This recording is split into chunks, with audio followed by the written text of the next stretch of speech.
Masechet Baba Batra Daf Mem Dalet, on commence Bezrat Hashem, tout en haut du Daf. Velukma Vegazlan.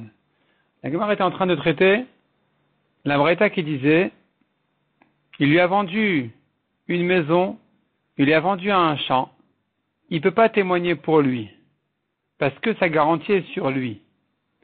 Il lui a vendu une vache, il lui a vendu un habit, il peut témoigner sur lui, pour lui, parce qu'il n'a pas de garantie sur lui. Que veut dire cette phrase-là? Et quelle différence entre la maison et la vache? On avait expliqué, on avait proposé une première explication, de dire, il s'agit du cas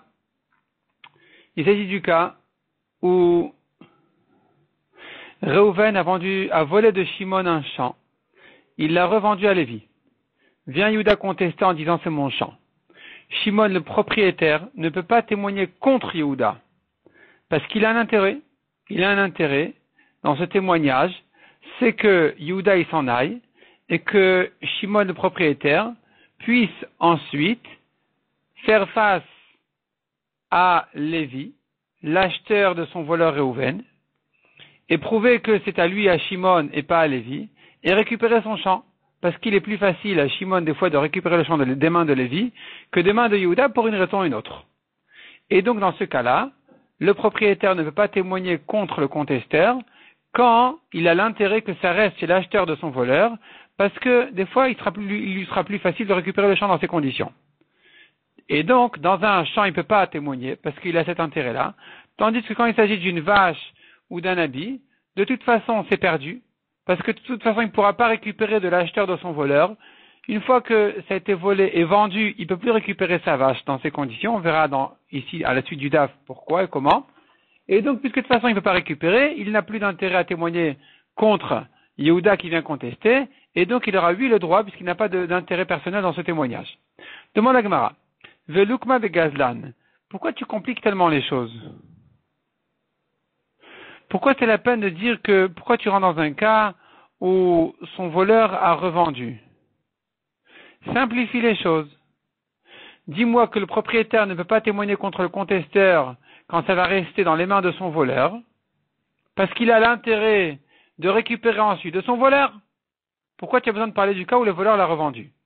Répond la Gemara Mishum Nekabel et Mitnesefa, parce qu'on voulait enseigner la suite de la Braïta, du cas de la vache, Machar le para, Machar le talit, le voleur a vendu, donc Reuven le voleur a vendu à Lévi, il lui a vendu la vache qu'il a volée de Shimon, il lui a vendu un habit qu'il a volé de Shimon, et là, on a dit que Shimon pourra témoigner contre Yehuda qui vient contester, quand ça va rester entre les mains de l'acheteur de son voleur, dans les mains de Lévi. Les Dav Kamachar, ici c'est que dans le cas où son voleur Reuven a vendu à Lévi, que le propriétaire Shimon peut témoigner contre le contesteur, et que ça va rester dans les mains de l'acheteur de son voleur, dans les mains de Lévi. Et c'est que dans ce cas-là qu'il n'a pas d'intérêt à témoigner. Les Dav Kamachar, c'est que quand il a vendu, que quand son voleur a vendu,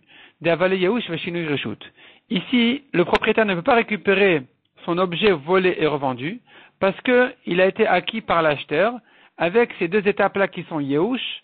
Quand le propriétaire, il a fait Yehush, il s'est désespéré de récupérer du voleur, Veshinui Reshut, échangement de domaine, c'est passé à l'acheteur, et donc ces deux étapes-là font que l'acheteur a acquis et n'a pas l'obligation de rendre au propriétaire. Puisqu'il n'a pas l'obligation de rendre au propriétaire, ça permet au propriétaire de témoigner. Aval lomacha, mais si on parlait ici du voleur lui-même, alors on n'aurait pas permis au propriétaire de témoigner. Dehadrale, parce que le propriétaire il va récupérer l'objet. Là, on ne peut pas parler de ce qu'on ne pourra pas lui permettre ici de témoigner. Le propriétaire ne peut pas témoigner contre un contesteur quand l'objet va rester chez son voleur, puisque demain il pourra le récupérer du voleur. Or nous, ici, on cherche un cas où il peut lui témoigner. Donc on est obligé de passer au cas où le voleur a revendu, de manière à permettre au propriétaire de témoigner contre le contesteur, quand ça va rester entre les mains de l'acheteur de son voleur. Et là, de toute façon, il ne peut pas le récupérer.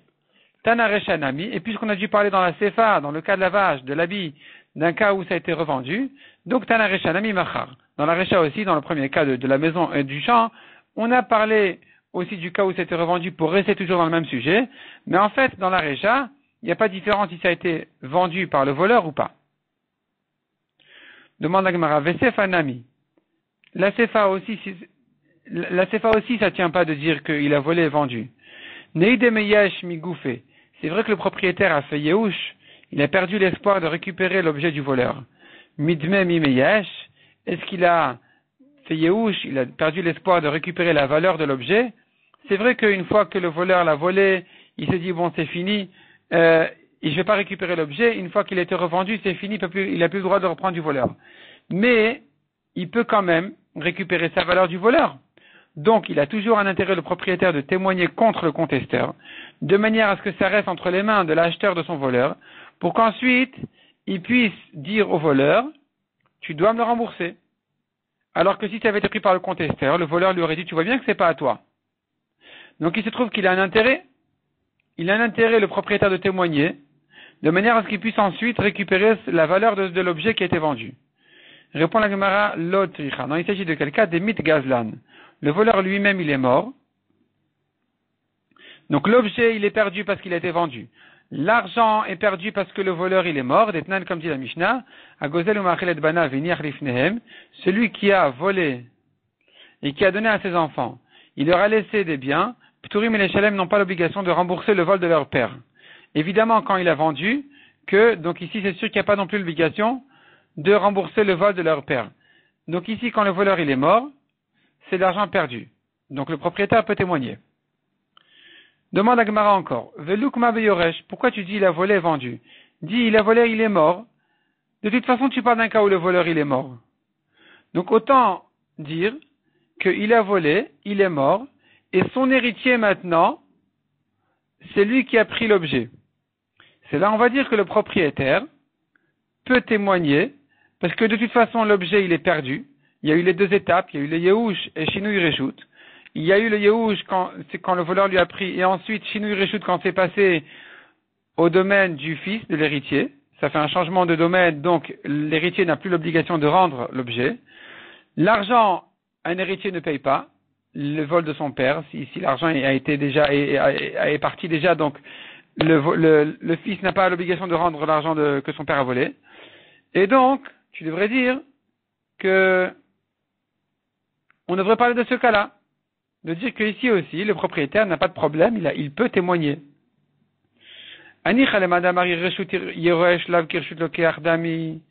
va d'après celui qui dit que le domaine de l'héritier n'est pas comme le domaine d'un acheteur. Shapir.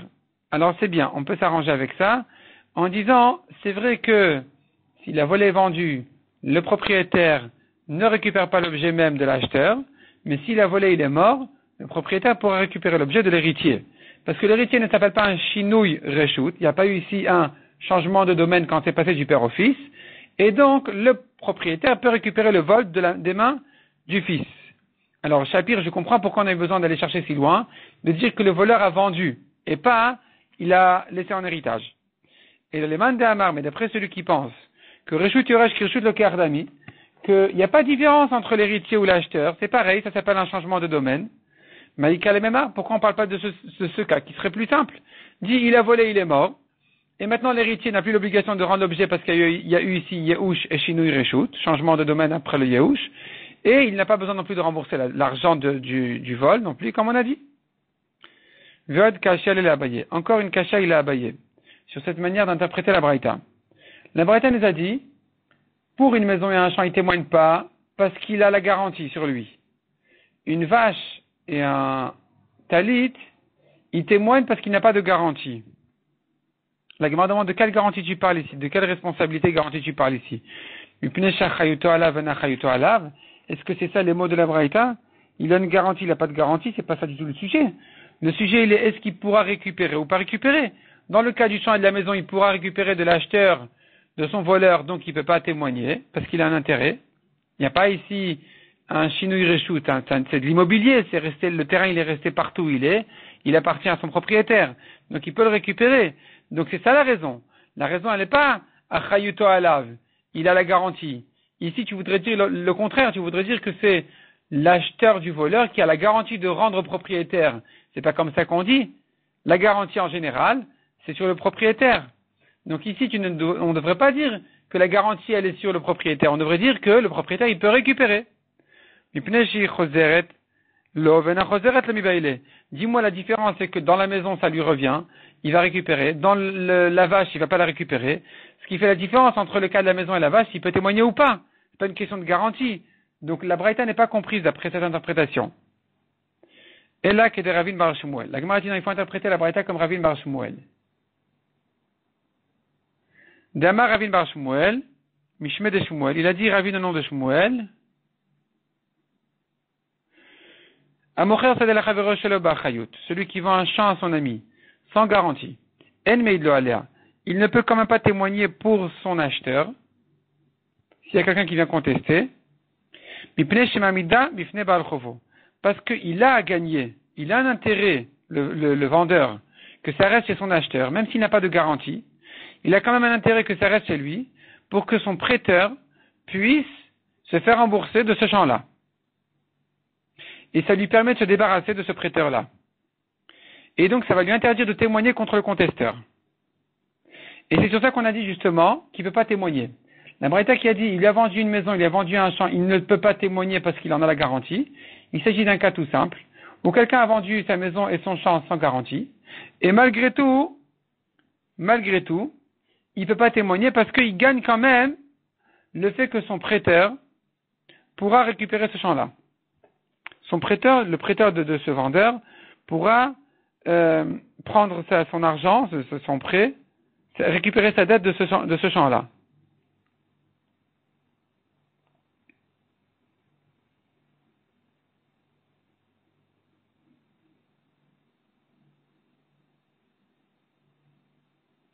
Donc quand on a dit il a la garantie sur lui, c'est pas que le vendeur il a la garantie sur le champ, c'est que le prêteur il a une garantie sur le champ. Le prêteur il a une hypothèque sur ce champ-là.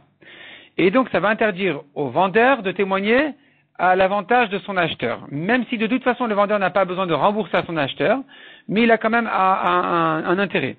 Vedav kabayt osade. Et sur ça la Braïta nous dit il s'agit que d'un cas d'une maison ou d'un champ. Aval parav etalit lo. Mais pour une vache ou un habit, il pourra témoigner à son acheteur. Aval parav etalit, pour une vache et un habit. L'homme ibaya bistama, on tourne la page. L'homme ibaya bistama, non seulement dans un cas où l'emprunteur n'a pas hypothéqué sa vache au prêteur. De l'homme ishtab d'aller. Là, c'est sûr que le prêteur ne pourra pas prendre la vache de l'acheteur de son emprunteur. Maïtama metal teleninu, pourquoi? Parce que c'est des biens mobiles.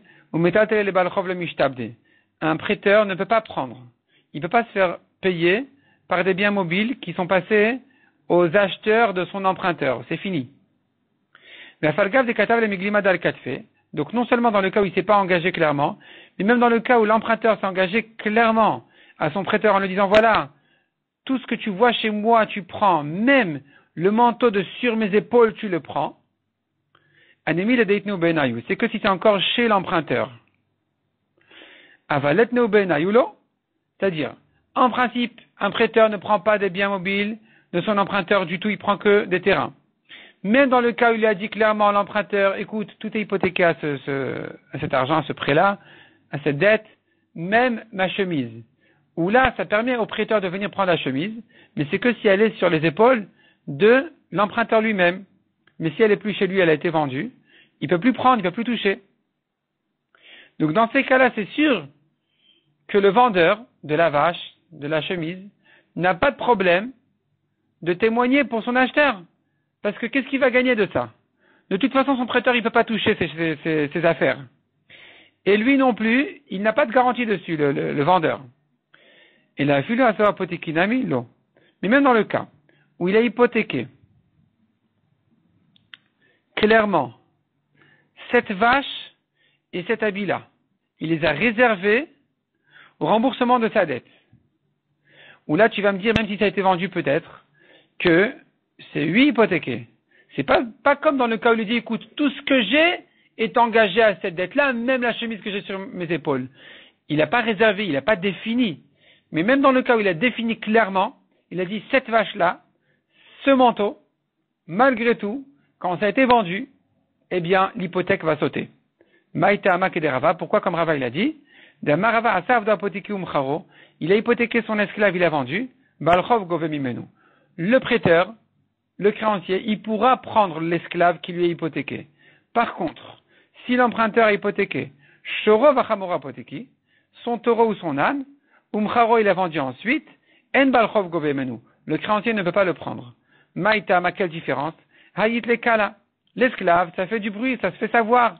Les gens, ils savent, cet esclave-là, il est hypothéqué, il faut attention, celui qui l'a acheté, qui s'est pas renseigné, tant pis pour lui. Ve'alet le kala. Mais, quand il a hypothéqué une vache, les gens, ils savent pas quelle vache de sa ferme il a hypothéqué. L'esclave, il a un nom. Les gens, ils savent, ah oui, c'est l'esclave un tel qui a été hypothéqué. Mais la vache, ils savent pas qui c'est Marguerite. Et donc, les acheteurs, ils achètent une vache de sa ferme, ils pensent pas que c'est ça la vache hypothéquée, donc finalement, ça se fait même pas entendre. Et puisque les gens, ils savent pas, alors on peut pas dire à l'acheteur, écoute, c'est une vache hypothéquée. Il va dire, mais je suis désolé, je peux pas faire attention à ce genre de problème. Donc, il peut pas prendre ses précautions. Donc, finalement, les hypothèques des vaches, elles sautent quand elles sont vendues. Pareil pour la chemise. Et donc, et donc finalement, avant Velecrouche, Velet les Kala, donc ça c'est pas savoir, donc finalement, il pourra témoigner le propriétaire qui a vendu sa vache ou sa chemise, aura le droit de témoigner contre le contesteur, parce que de toute façon, son créancier ne pourra pas la prendre. Donc, il n'a plus aucun intérêt. Demande Agmar Velecrouche Dilma, il y a encore à craindre ici une hypothèque plus forte encore que tout ça, qui elle passe même chez l'acheteur. Dilma aknele metal telagav mekarke. Peut-être que l'emprunteur, il a acquis à son prêteur ses métaltélines, sa vache, sa chemise, en même temps que des terrains. Il lui a acquis. Il lui a dit, voilà, si je t'ai pas remboursé, tu acquiers ma vache. Tu acquiers ma chemise. Et pour que ce kinyan il soit fort, fais-le en même temps que mes terrains. Viens acquérir mon terrain. En même temps que le terrain, tu acquiers ma vache, tu acquiers ma chemise. D'Amar Rabba, comme il a dit Rabba, Yakne le métal telagav mekarke, s'il lui a acquis des métaltélines en même temps que des terrains, des biens mobiles en même temps que de l'immobilier, kane mekarke, kane métaltélé. Il a acquis les deux en même temps, le terrain et la vache, le terrain et la chemise.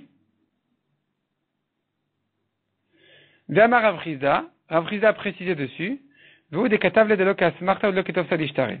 Vous des katavle, il faut qu'il précise, je t'acquiers ma vache, en même temps que ce terrain, des lokas marta. C'est pas une exagération. C'est pas genre, je suis convaincu que je vais te rembourser à temps, et si je te rembourse pas à temps, vas-y, tu prends même ma vache, en même temps que le terrain. Tu l'acquiers en même temps que le terrain, elle est acquise, elle est à toi. C'est une exagération qui n'est pas un kinyan, correct. Parce que c'est asmarta, il n'a pas vraiment l'intention de s'engager à ça.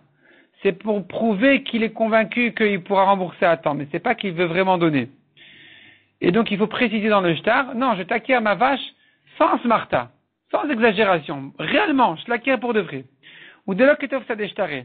Et c'est pas non plus ici un brouillon des shtarot qui sert d'exemple à tous les shtarot, tous les sofrim qui veulent écrire un shtar.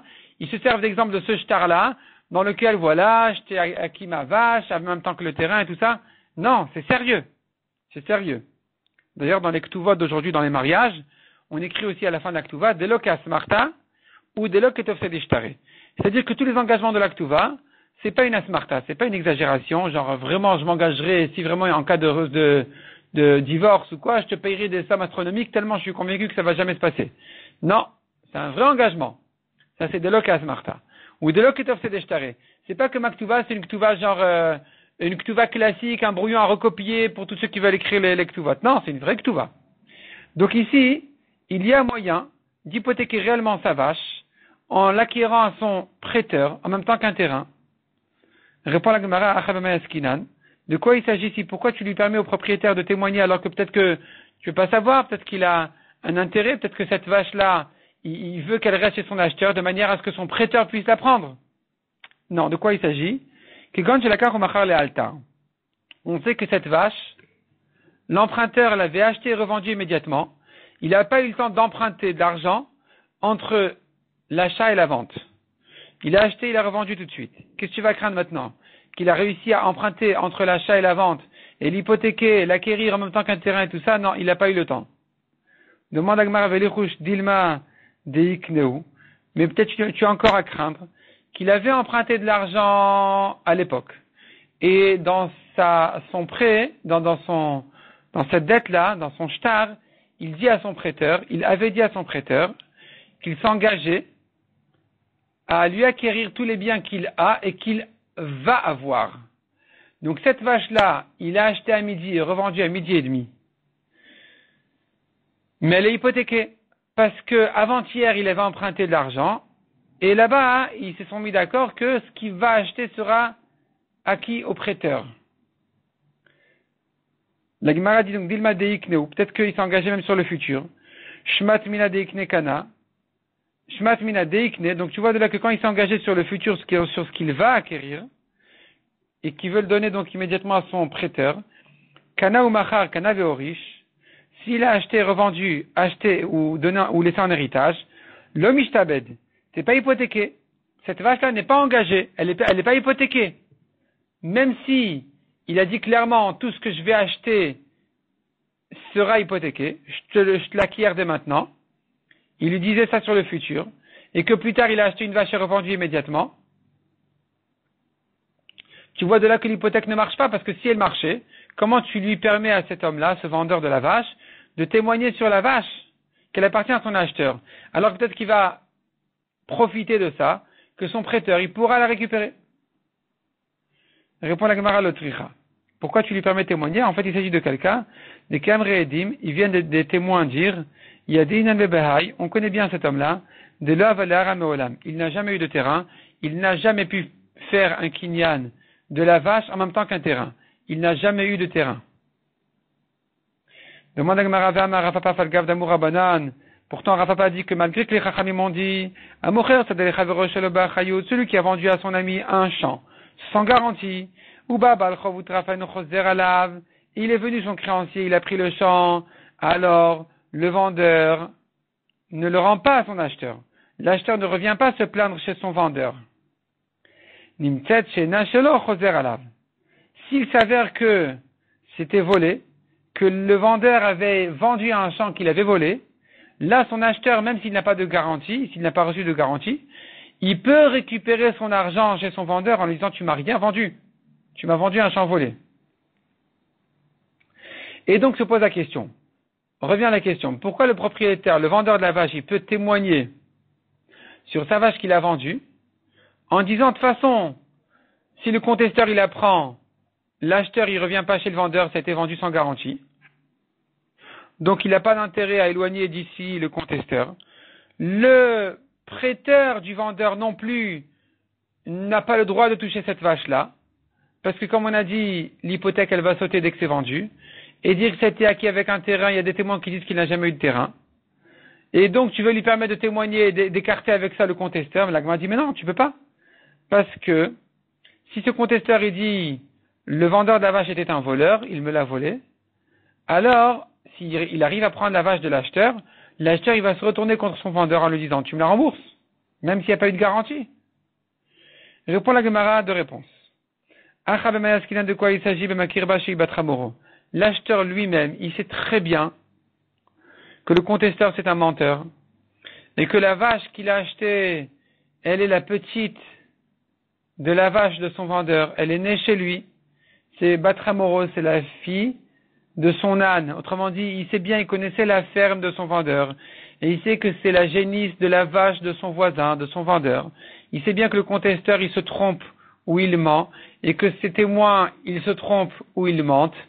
Et donc maintenant, même si le vendeur ne témoigne pas pour son acheteur et écarter le contesteur, et que le contesteur va lui prendre cette vache-là de l'acheteur, l'acheteur ne pourra pas revenir chez son vendeur en lui disant « Tu l'avais volée avant de me la vendre et tu m'as vendu une vache volée, tu dois me la rembourser. » Parce que le vendeur dira à son acheteur « Mais tu sais très bien que je t'ai vendu une vache qui n'est pas volée. » L'acheteur il dit « Oui, mais je sais bien, mais finalement le bedin il me l'a prise. » Le vendeur il lui dira « Mais puisque toi tu sais bien que j'ai raison, tu n'as pas le droit de me réclamer. » Il aura raison. L'acheteur ne pourra pas récupérer une vache qui lui a été prise en erreur, quand il sait bien que c'est une erreur. Donc, ici, le vendeur pourra témoigner à l'avantage de son acheteur.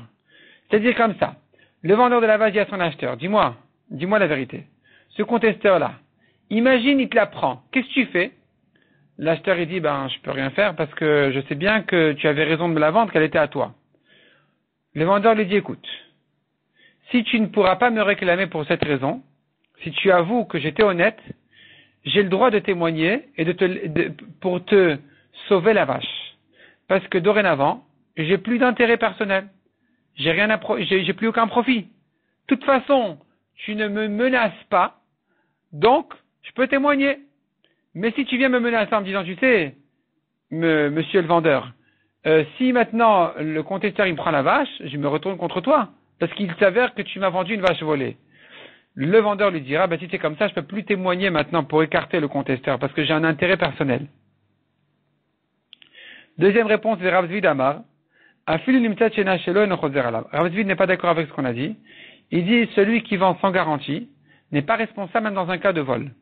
Un voleur qui a vendu sans garantie, il est venu, le propriétaire, il a récupéré. L'acheteur ne peut pas se retourner contre son vendeur en lui disant, mais tu m'as trompé, tu m'as vendu quelque chose de volé. De Amarle, parce que le vendeur lui dira, c'est justement pour ça que je t'ai vendu sans garantie. Et quand je t'ai vendu sans garantie, tu devais comprendre que tu prends un risque que c'est peut-être volé. Si maintenant le propriétaire l'a pris, c'est fini. Donc, je peux témoigner contre le contesteur, puisque de toute façon, tu l'as perdu. De toute façon, c'est perdu pour toi. Donc finalement, j'ai plus d'intérêt à témoigner pour te sauver ta vache que tu m'as achetée. Parce que de toute façon, si on te la prend, tu l'as perdue. Tu peux pas me la réclamer. Et puisque j'ai plus d'intérêt, alors autant je peux venir témoigner. Si c'est comme ça, je peux témoigner en disant voilà, cette vache-là n'est pas au contesteur, c'est faux, ce sont des menteurs. Il arrivera à prouver que c'est des menteurs, il a un autre témoin avec lui ou quoi. Et donc l'acheteur pourra avec ça récupérer la vache, comme on a dit que dans le cas de la vache, donc dans ce cas-là, il n'a plus d'intérêt, le propriétaire, à témoigner pour son acheteur, donc on accepte son témoignage.